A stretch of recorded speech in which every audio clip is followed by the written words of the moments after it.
So counseling for depression is a recently developed model that comes out of work on humanistic therapy competencies and is being delivered in a training format in various parts of the UK and Wales currently. The counseling for depression model is an attempt to find a kind of sweet spot between a more traditional person-centered therapy or counseling and emotion-focused therapy. And this sweet spot has been described as EFT without furniture, humorously by Pete Sanders. But the CFD model, or counseling for depression model, includes or suggests that with depression, therapists and counselors need to be process guiding. They need to be actively collaborative with their clients. They need to think in terms of tasks, the kind of work that clients bring, that depressed clients bring. And so it's a kind of EFT light model. I hope I'm not offending people by saying that, but EFT was initially developed as a treatment for depression. And as the CFD model has been sort of put forward in the UK, it's caused me to go back and reflect on the early research I did in the late 1980s on working with depression. And this is really the place that EFT was developed. So we developed EFT as a therapy for depression. And people like Greenberg and Goldman and Watson and others have published on emotion-focused therapy for depression. But in my reflection on all these developments, I've gone back and looked at my earlier work on EFT for depression, and I've got some thoughts about depression that I'd like to share briefly here. The first thing is that I think it's useful to think of depression as a form of stuckness. So stuckness, the person gets stuck, they fall into their depression and they can't get out of it. And I think this is actually, from a phenomenological point of view, from the point of view of client's experience, that's actually quite a useful concept to think about depression as a form of stuckness. The extent to which we get stuck in our lives, we can't move forward towards accomplishing important life goals or projects, we will become depressed. I think that's a kind of natural response to stuckness. So certainly I see depression as a form of stuckness, and one of the things that means is that the first job of a counselor working with depression is not to get stuck with their clients. And as I've listened to some recordings recently of counselors working with depression, I had a kind of flashback to the late 1980s when we were doing our work with depression, and our clients would come in every week and one client was depressed because his kids hated him, someone else lost their job, someone else's relationship fell apart, and the clients just were stuck in this process of feeling like a failure and feeling a sense of loss. And so they really got stuck. And I can remember feeling stuck with my clients at the time and struggling to figure out how to get unstuck. And so I think the counselor's first job in working with depression is to not get stuck with your clients, is actually to get out of that. And the question is how we do that. Well, the first thing is to realize the stuckness is the depression.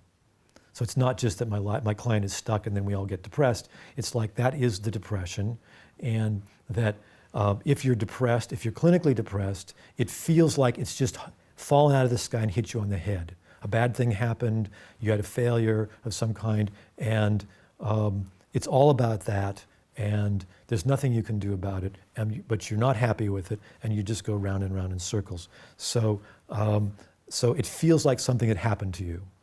And in fact, from an EFT point of view, depression is something that we do to ourselves. Now, I don't mean this in a judgmental way, in any kind of manner, but if I get depressed, as opposed to feeling injured or feeling sad or something like that, but if I get depressed, there's a process, there's something in me that's maintaining that sense of depression. So basically, I'm depressing myself, or part of me is depressing me. And so instead of seeing the stuckness as something that just happens, that we can't do anything about, it's more like it's a process that generates, so the person's continually constructing their depression and their stuckness. And so the therapist wants to see how that happens. How does the client depress themselves? How's that work? Now, there are two main tasks that depressed clients present. There are other ones too, but the main ones are self-criticism, which is organized around a sense of failure and not living up to one's standards, and unresolved relationships or grief, unresolved grief or unresolved broken relationships, which in EFT we call unfinished business. So most depression organizes itself around one or both of those processes of self-criticism around a sense of failure, or unresolved relationships. And so clients coming to us are presenting one or both of those tasks for work. And that means that we're going to be working with the self-critical process, which is one of the ways that people depress themselves, by criticizing and running themselves down. And, or we're going to be working with unresolved relationships where the person feels stuck because they can't do anything about the relationship. So they get stuck in this sort of unresolved emotional pain. So those are the tasks we're going to be working with. And then the process of depressing oneself often involves emotional blockage, or interrupting or cutting off your emotions, again, feeling stuck. And that's going to be that's related to the self-criticism process, and we're going to work with that. But the main things are going to be self-criticism and unfinished business. Now, the critical thing, if you're working with depression and you hear self-criticism, is to hear the different voices of the client. So we commonly don't realize that when clients, depressed clients, have multiple kind of ways of talking or aspects of self or voices, parts of self. This phenomenon has many different names, but it's really important to train our ears with our depressed clients to hear the voice of the critic.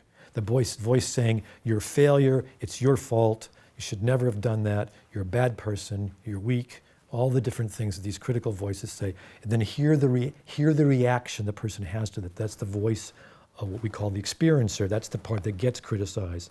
And that's the part that says, "I feel so bad, I feel so low, I can't do anything, I'm stuck."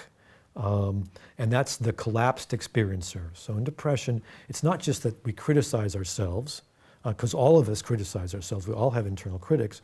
But in depression, the difference is that we don't fight back.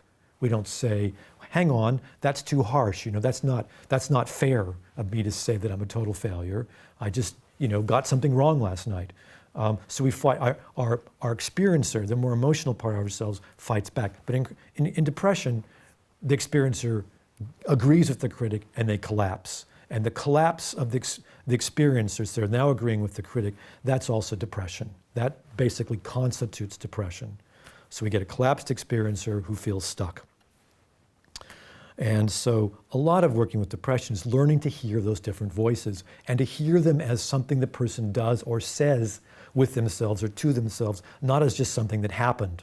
It's not like, a piece of their brain broke and then they were depressed. Although many people think that depression's, and they're told by drug companies that depression is caused by chemical imbalance. In fact, it's something that we construct in most cases.